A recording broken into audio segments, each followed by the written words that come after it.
Assalamualaikum warahmatullahi wabarakatuh. Good morning, student. How are you today?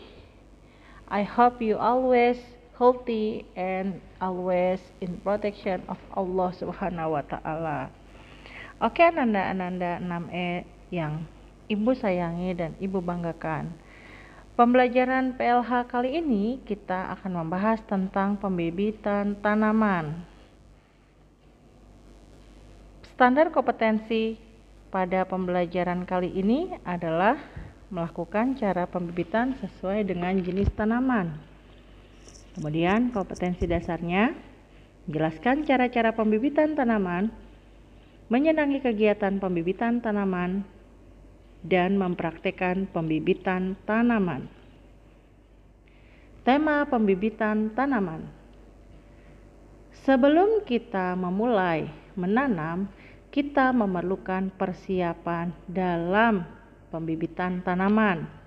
Di antaranya, langkah-langkah yang dapat dilakukan adalah yang pertama, menyiapkan lahan atau lokasi. Yang kedua, menyediakan tanaman induk atau tanaman yang di awal harus lebih baik dan lebih bagus sebagai induknya. Kemudian yang ketiga, menentukan teknik pembibitan yang sesuai dengan tanaman yang akan kita tanam.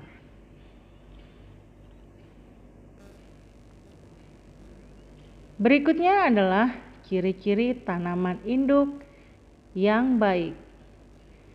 Yang pertama adalah mempunyai akar yang kuat dan kokoh.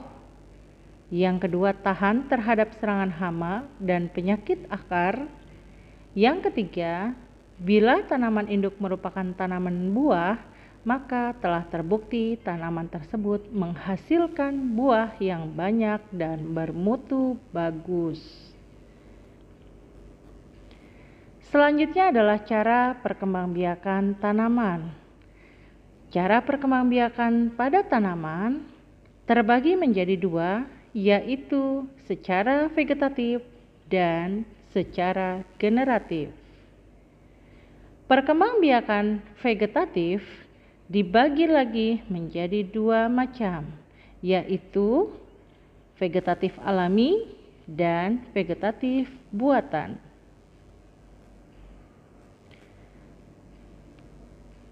Yang dimaksud dengan perkembangbiakan vegetatif adalah cara perkembangbiakan tumbuhan tanpa melalui proses penyerbukan. Sedangkan perkembangbiakan generatif adalah cara perkembangbiakan tumbuhan atau tanaman melalui proses penyerbukan. Perkembangbiakan vegetatif hanya melibatkan satu induk saja. Sedangkan perkembangbiakan generatif melibatkan pertemuan antara sel kelamin jantan atau sel kelamin betina. Makhluk hidup baru berasal dari bagian tubuh induknya. Karena itu, makhluk hidup baru memiliki sifat yang sama dengan induknya. Perhatikan gambar di bawah ini. Berikut adalah contoh pohon pisang. Yang kedua adalah umbi bawang. Dan yang ketiga adalah bawang putih. Apakah pohon pisang membutuhkan bantuan manusia untuk menumbuhkan tunasnya? Perkembangbiakan seperti contoh di atas adalah disebut dengan perkembangbiakan secara vegetatif alami. Artinya, perkembangbiakan tanpa kawin dan tanpa bantuan manusia.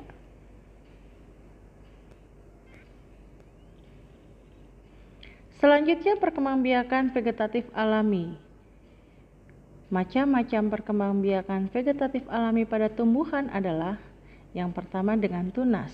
Contohnya, pisang, bambu, cocor bebek yang menggunakan tunas adventif.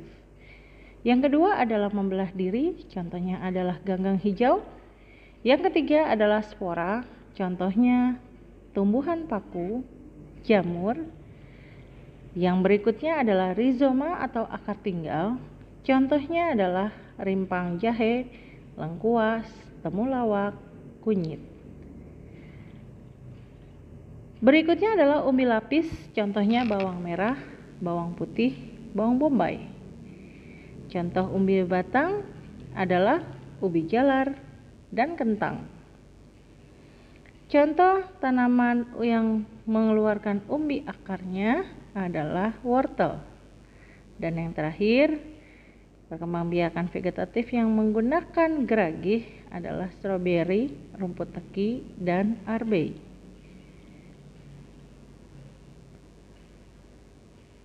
Tunas, contohnya pohon pisang.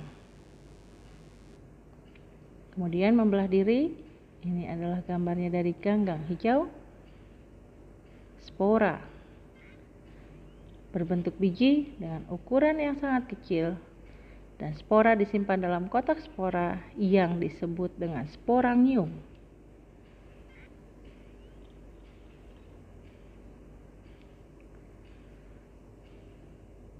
Rizoma, akar tinggal.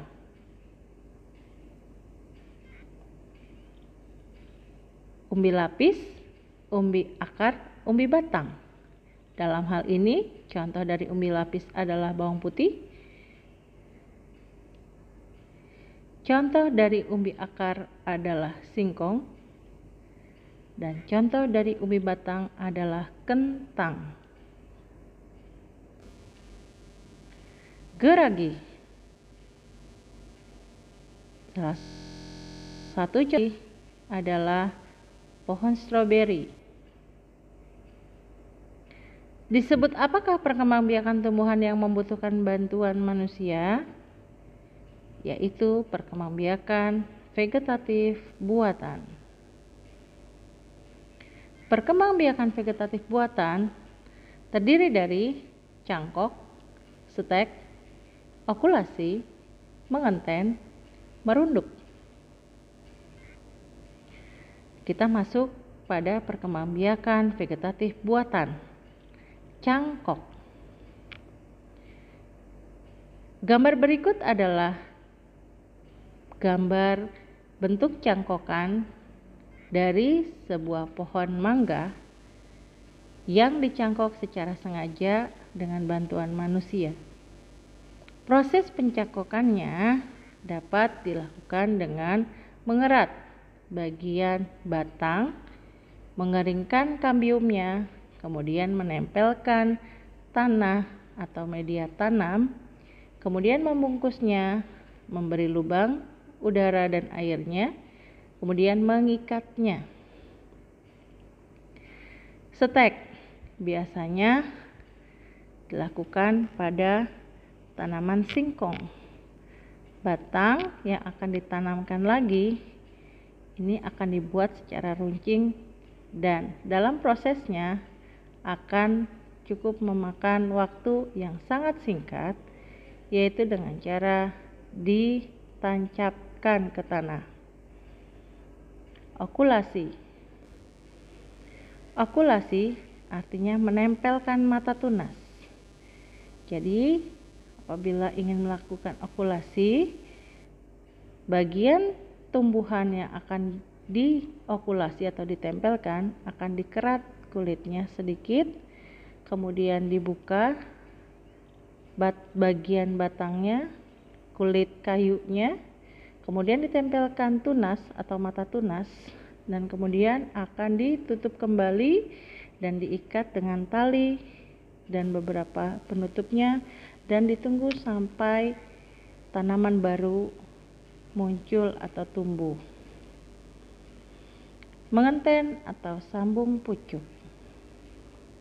Mengenten dapat dilakukan dengan cara memotong bagian pucuk tanaman yang akan disambungkan dengan pucuk yang lainnya, kemudian dilekatkan di bagian tengah, lalu diikat. Merunduk.